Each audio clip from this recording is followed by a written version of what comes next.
아, 기이하고 놀랍다. 사람들이 예수님을 보고 하는 감탄사가 아니고요. 예수님이 이방인인 한 백부장을 보고 아, 기이하고 놀랍다 그러시는 거예요.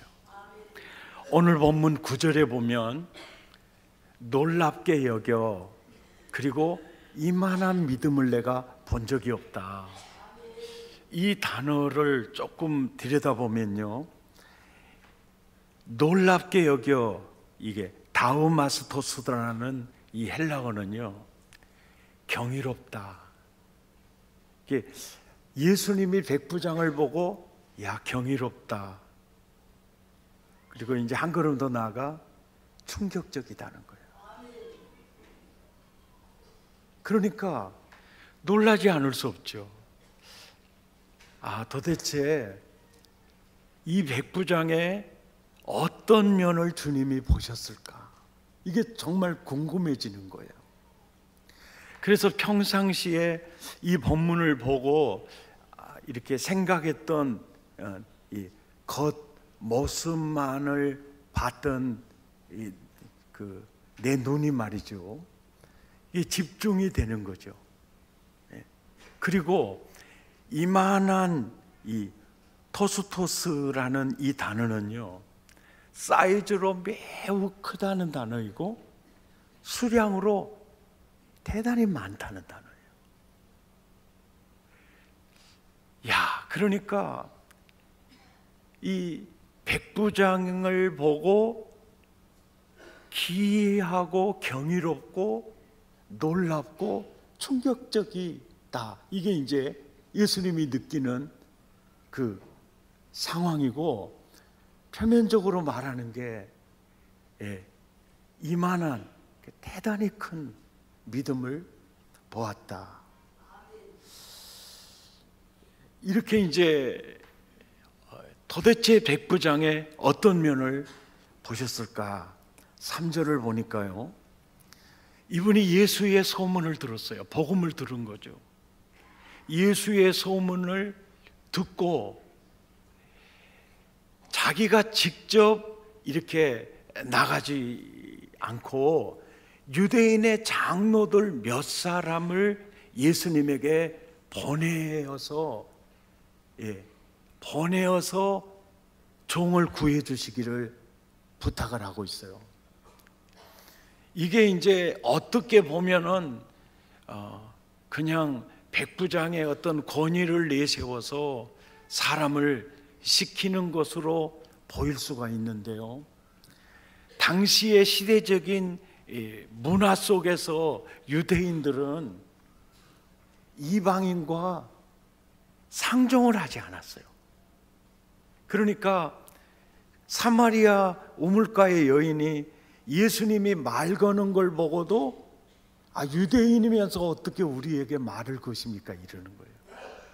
그러니까 유대인들은 이방인들에게 이렇게 상대를 하지 않은 거예요. 그러니까 예수님이 세리와 죄인들의 가까이 하는 것을 보고 예수님을 비방했거든요. 세리와 죄인들을 친구다 하면서 비방했어요. 그런데 그 예수님에게 자기가 직접 찾아가서 대화하는 것을 유대인들이 봤을 때 나야 얼마든지 괜찮지만은 예수님 입장에서 비방거리가 될 가능성이 있다는, 예수님의 입장에서 유대인의 지도자들을 보내는 거예요.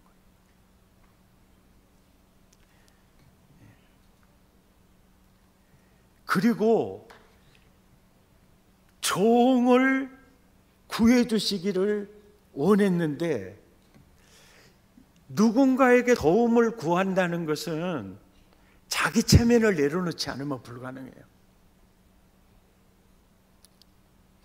선생님, 제게 돈을 좀 빌려주세요. 이 굉장히 어떻게 보면 부끄러운 거죠. 그게 자기 체면을 종을 구하기 위해서 내려놓는 모습을 보게 되는 거죠. 그런데 여기서 사용되고 있는 이 종이라는 단어는 파이스라는 단어인데요, 바로 소년 노예를 지칭하는 단어예요. 어른 노예의 값에 소년 노예 값은 반가격이에요. 그리고 당대의 종이란 개념은요, 생명 없는 종을 도구라고 했고요, 생명이 있는 종을 노예라고 했어요. 그리고 이 시대에 언어를 가진 도구를 노예라고 했고, 언어를 갖지 않은 도구를 짐승이라고 해요. 이렇게 노새나 낙이라고 했고, 그리고 소리를 내지 못하는 도구를 수레, 운반 도구로 봤어요.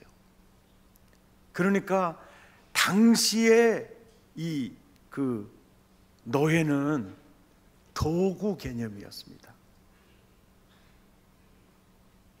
그러니까 중풍이 걸렸어요. 그러니까 뇌출혈이든 뇌경색이든 지금 몸을 자유롭게 쓰지 못하는, 효용 가치가 완전히 떨어져 버린. 그리고 그때는 이 재산을 증식시키는 재테크의 유일한 방법이 노새나 이런 나귀들을 교접시켜 가지고 새끼를 낳는 게 재산 승직의 아주 유일한 방법이고, 또 노예를 거느리는 사람들은 많은 노예들을 또 노예를 낳게 해서 노예 시장에 파는 이런 재산 증식 방법이 그때 당시였고, 그러니까 종이 효용 가치가 없다 그러면 병든 짐승을 처리하듯이 자연스럽게 처리하는 그런 문화 속에서 효용 가치가 완전히 떨어져 버리는 그 종을 구해 달라고 요청하면서 비방거리가 될까봐 유대인의 지도자들을 보내면서, 그리고 자기 체면을 종을 위해서 완전히 내려놓는 이 모습을 보신 예수님이 충격을 받으신 겁니다.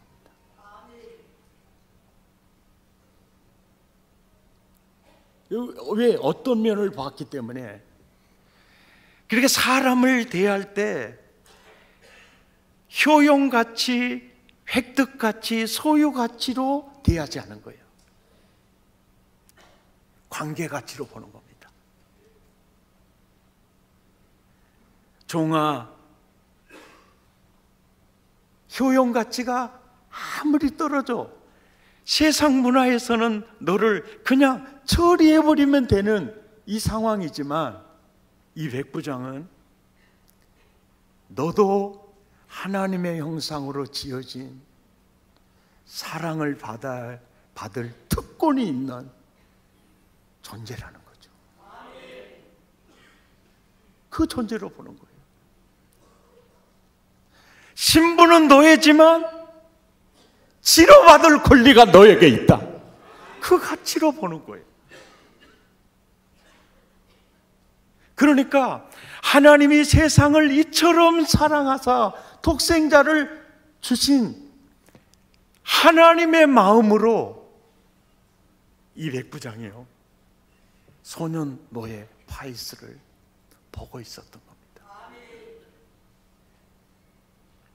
이걸 보니까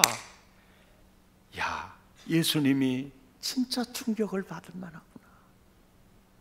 참 기이하고 놀랍다. 누가복음 7장 4절에서 5절에 보면 시작. 이에 그들이 예수께 나와 간절히 구하여 이르되 이 일을 하시는 것이 이 사람에게는 합당합니다. 그러니까 유대인의 지도자들이 이 예수님에게 간절히 기도를 하는 거예요. 그러니까 이들도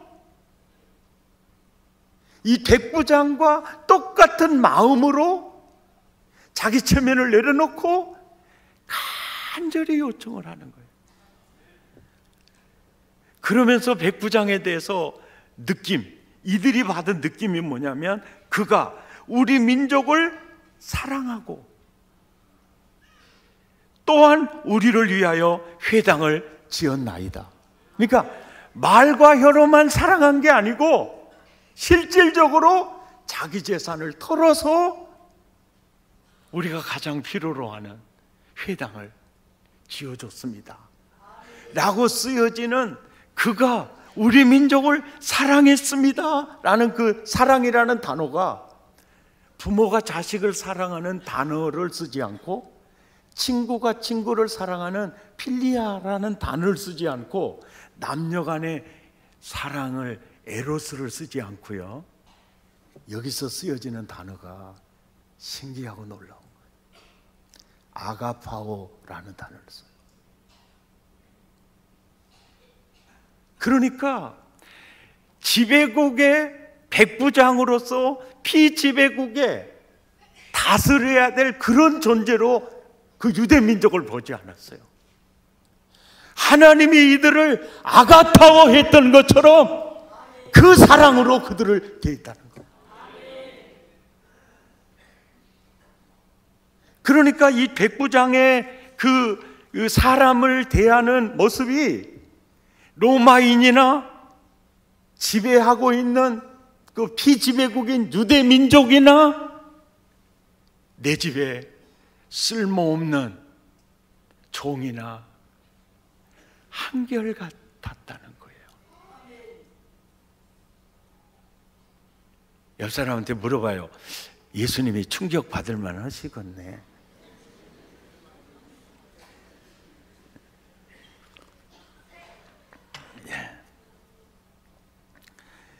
7장 6절에 보면 시작, 예수께서 함께 가실새 이에 그 길이 멀지 아니하여 백부장이 벗들을 보내어 이르되, 주여 수고하지 마옵소서, 내 집에 들어오심을 나는 감당하지 못하겠나이다.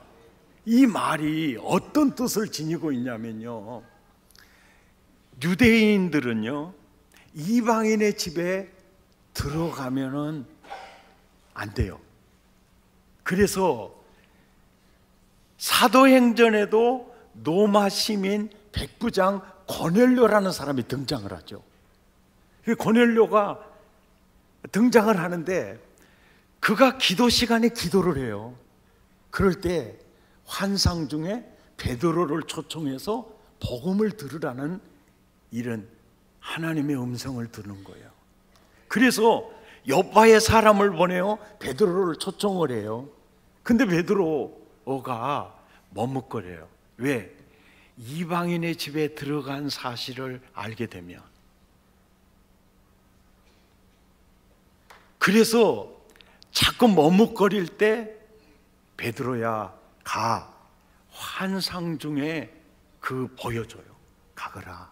그래서 베드로가 고넬료 가정에 가잖아요. 그리고 총회에서 소환을 당해서요, 왜 이방인의 집에 들어갔느냐, 이 신문을 받게 돼요. 이제 그런 배경 속에서 이 본문을 보면, 예수님 이방인의 우리 집에 들어오면 유대인들이 예수님 어떻게 생각하시겠어요? 그러니까 우리 집에 오시지 않으셔도 됩니다. 예수님의 입장에 서서요, 예수님이 우리 집에 들어오면 저야 영광이지만, 왜? 키리오스, 바로 이 예수님을 키리오스라고 하거든요. 이 6절에 보면 예수님을 키리오스, 이게 키리오스라는 단어는요 권위에 있어서 최고를 지칭할 때예요. 그러니까 로마 시민은 가이사를 지칭할 때 키리오스라는 단어를 써요. 종교적으로 하나님, 메시아를 지칭하는 단어. 그런데 키리오스 주여, 이방인의 집에 들어와서 오해받을 수도 있잖아요. 상대방 입장에 서서요, 충분히 배려하는 것을 볼 수 있어요.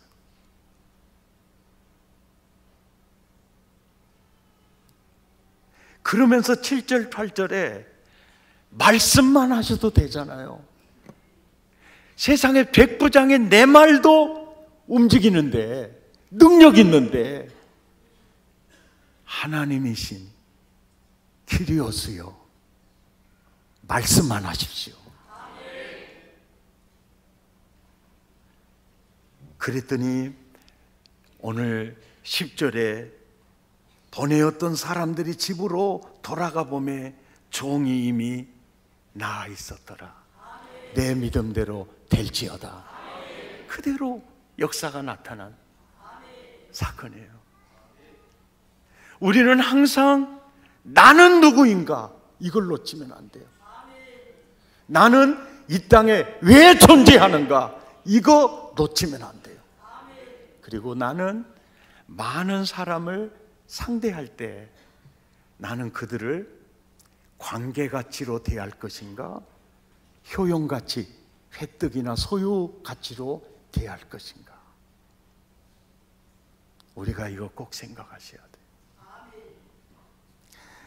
세상은 효용가치로, 경제논리로 사람을 봅니다. 그런데 예수님은 하나님의 형상대로 지음받은 사람 그 자체만으로 당신은 존중이 여김을 받아야 할 권리가 당신에게 있다. 당신은 아무리 하찮은 신분의 사람이라도 치료받을 권리가 당신에게 있다. 이게 관계가치로 보는 거죠. 지금 세계는 효용가치로 사람을 판단하고, 그래서 효용가치가 있으면 중히 여기고 효용가치가 없으면 무시하고 멸시하죠. 효용가치를 추구하며 경제논리로 획득가치를 쫓아 우리는 지금 전쟁터에 살고 있는 거죠.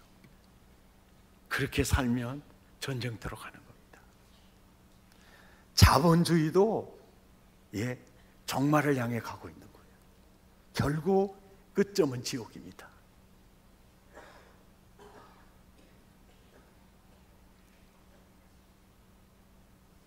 더 가지려고, 더 획득하려고 사람을 짓밟고 올라서잖아요.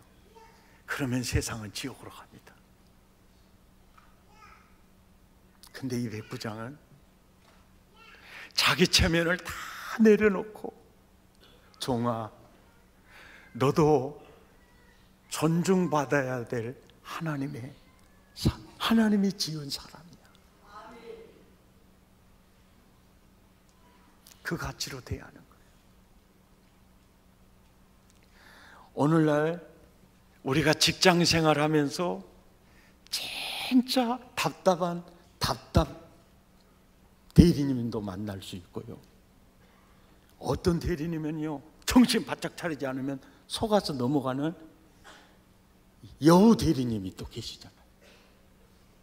그리고 어떤 직원들을 보면 정신 바짝 차리지 못하면 언제든지 나를 딛고 일어나서 내 목에 칼을 겨루는 사람들도 있고, 참 부담되고 힘든 그런 직원들을 있을 수 있죠. 좀 염려하지 못하면, 그럼 우리는 세상적 가치로, 문화로 무시하고 꺼려하죠. 근데 백부장은 그렇게 인생을 살지 않았다는 거예요. 가정에서도 마찬가지예요. 가정에서도 아내니까, 남편이니까 당신은 사랑받을, 당신은 소중히 여김을 받을, 당신은 자격자라, 이렇게 대하지 않아요. 효용가치, 직장을 잃었거나 몽땅 빚을 졌으면 얼마나 부대접하고 무시하고 그런지 몰라요. 옆 사람 눈을 따뜻한 눈빛으로 보면서 집이는 아니지요. 요즘 아이들도요 너무 불쌍해. 공부도 잘 못해. 이게 성적이 별로 안 나오는데요, 걔는 또 먹는 은사가 있어가지고 빵이면 빵, 국이면 국, 고기면 고기. 그러면요 갑자기 벼락이 쏟아지. 공부도 못하기. 여러분은 아니시죠?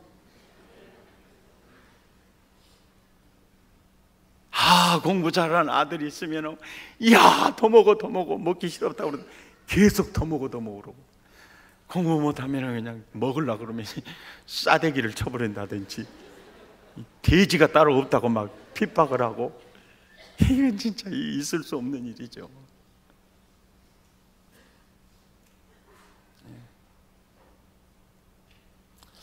그런 측면에서요 참 이 백부장의 모습 속에서 참 많은 걸 깨닫게 되더라고요.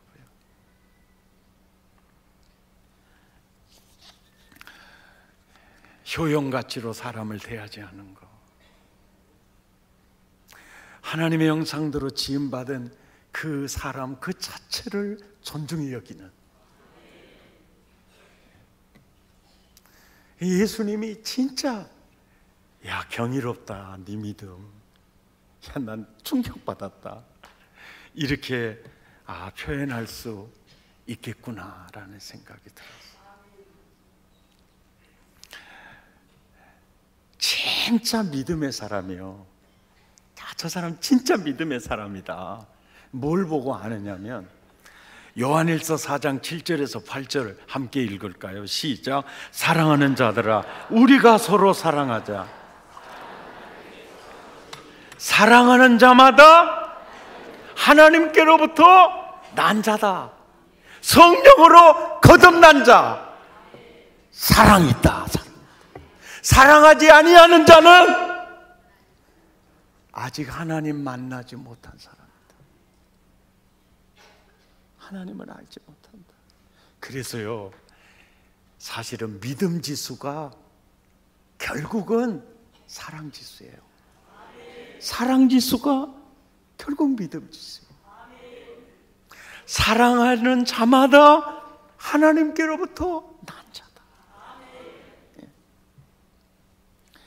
사실 백부장의 모습을 보면 그분 안에 하나님이 계시잖아요. 예수님이 계시잖아요. 믿음이 뭡니까?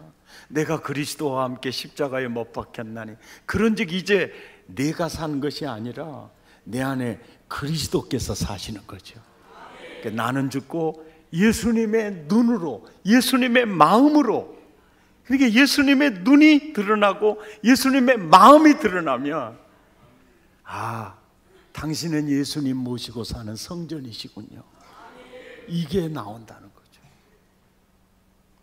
예수로 사네 그 힘으로 거네 예수와 가네 그의 길로 걷네 그 안에서 보네 그 영광을 보네 예수로 삶으로 사네. 지난주 설교 중에 나가이 다카시에 대해서 얘기를 좀 했죠. 제가 그분의 생가를 지난주에 다녀왔어요. 이동원 목사님과 함께 사진 찍으면서 제가 돌에다가 안수한 게 아니고 표시하는 겁니다.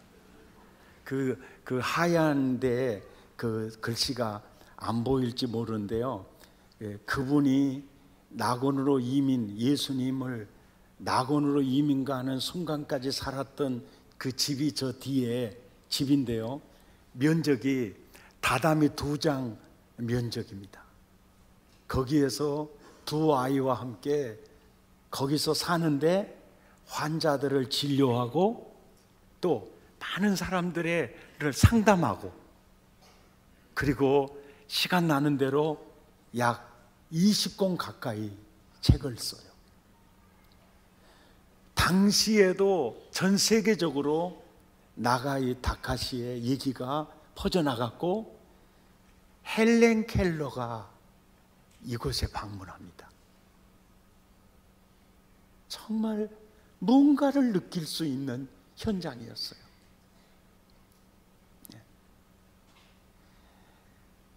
그런데 이 여기당이라는 그 이름이 어떻게 붙여졌느냐면, 가틀여 몸기 보이시죠? 그리고 밑에 글자 애인. 그러니까 이웃을, 사람을 자기 몸처럼, 자기를 사랑하는 것처럼 애인하자. 우리 사랑하자. 이분의 그 완전한 철학이에요. 여기 애인, 이웃을 내 몸처럼 사랑하자. 그러니까 진짜 하나님을 아는 자는, 그래서 사랑하는 자마다 하나님께로부터 나서, 이게 한마디로 이분의 그 신앙이에요.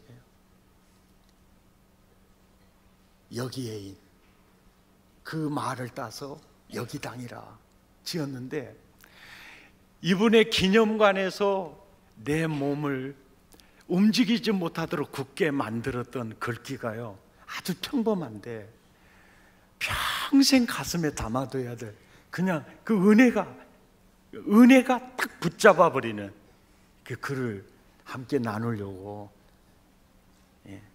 그 글이 뭐냐면, 서로 용서하자.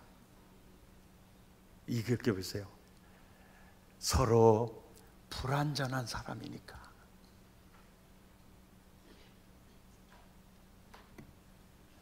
너도 나도 온전한 사람이 없어요. 불완전하니까 우리 서로 용서하자. 서로 사랑하자. 서로 외로운 사람이니까.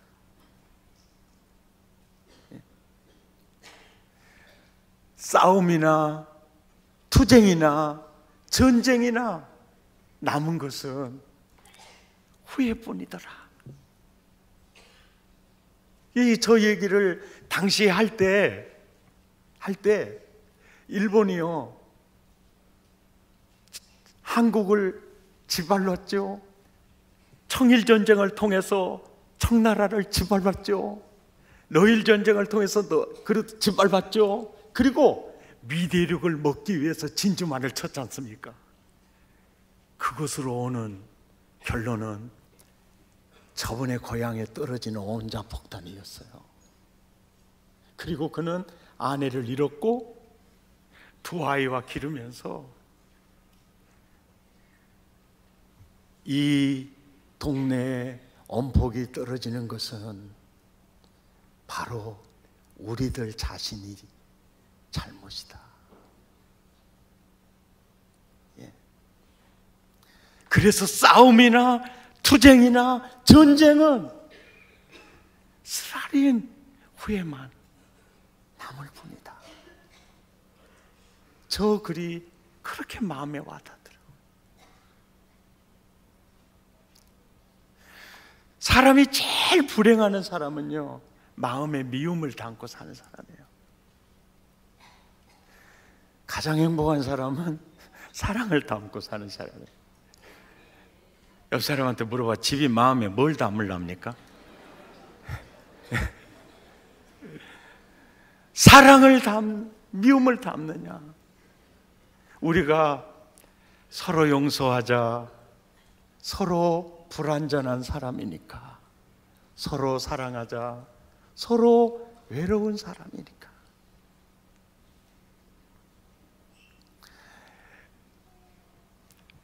설교를 준비하면서 이 말씀을 묵상하면서 유행가가 생각이 나더라고요. 한번 불러볼까요? 그대 앞에만 서면 왜 이리 작아지는가. 성경을 보면서 온 땅을 두루 감찰하사 전심으로 자기를 향하는 자들을 위해서 긍휼을 베푸시느니라. 바로 그 은혜가 이분에게 있었어요. 네. 그 은혜가, 하나님의 마음이 이분에게 있었어요. 예수님의 마음이 이분에게 있었어요. 그러니까 예수님이, 야, 경이롭다, 경이롭다. 어떻게 내 마음이 너에게 있니?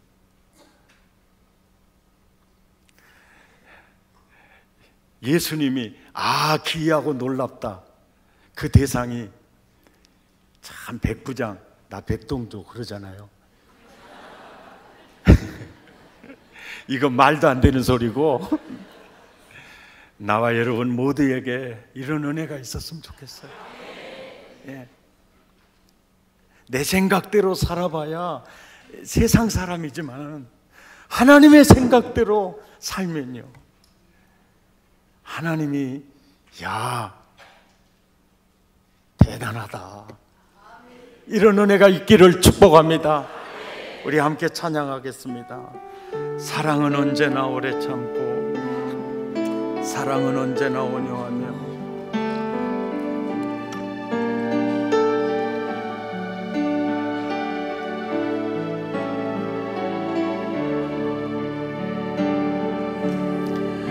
사랑은 언제나 오래 참고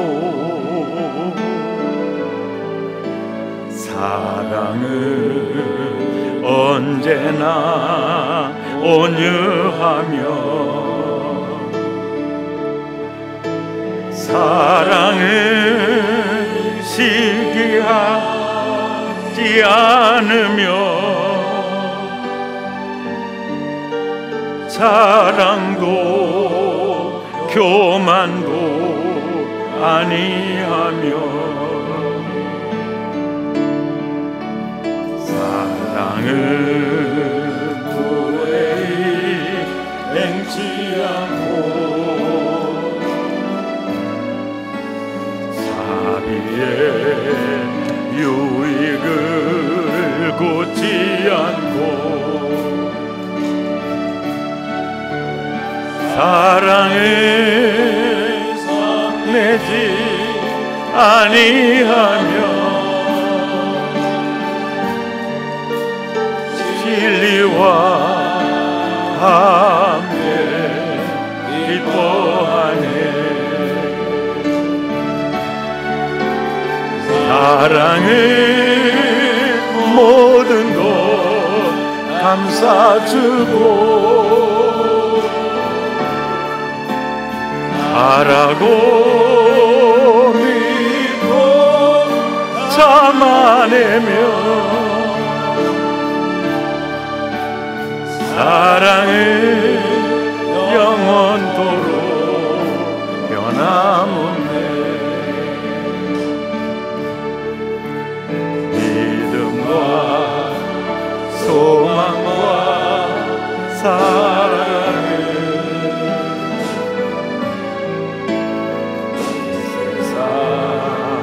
끝까지 영원하며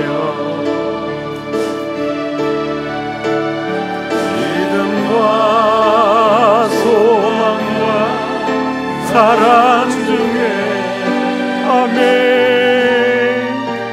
그 중에 제일 사랑이라 그 중에 제일은 사랑이라. 우리 함께 기도하겠습니다. 세상의 가치관을 가지고 살지 않고 성경적 가치관을 가지고 사람을 대하는 남다른 가치관과 삶을 보고 예수님이 경이롭다고 말하시네요.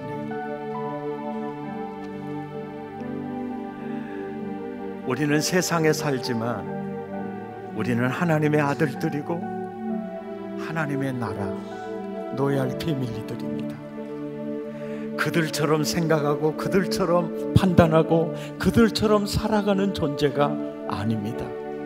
우리의 삶의 유일한 모델은 예수님이신 줄 아시지요? 이 백부장이요, 주님의 모습이 있잖아요. 하나님 마음을 가지고 살잖아요. 주여, 나도 꼭 그렇게 살기를 원합니다. 정말로 예수님이 거하시는 성전이라면 그분의 사랑이 드러나기 원합니다. 그분의 삶이 드러나기 원합니다. 주여, 나에게 은혜를 주옵소서. 효용가치로 사람을 대하지 않게 하시고 관계가치로 사람을 대하기를 원합니다. 주여, 은혜를 주옵소서. 마음을 열고 입술을 토하며 함께 기도합니다. 주여, 은혜를 주옵소서.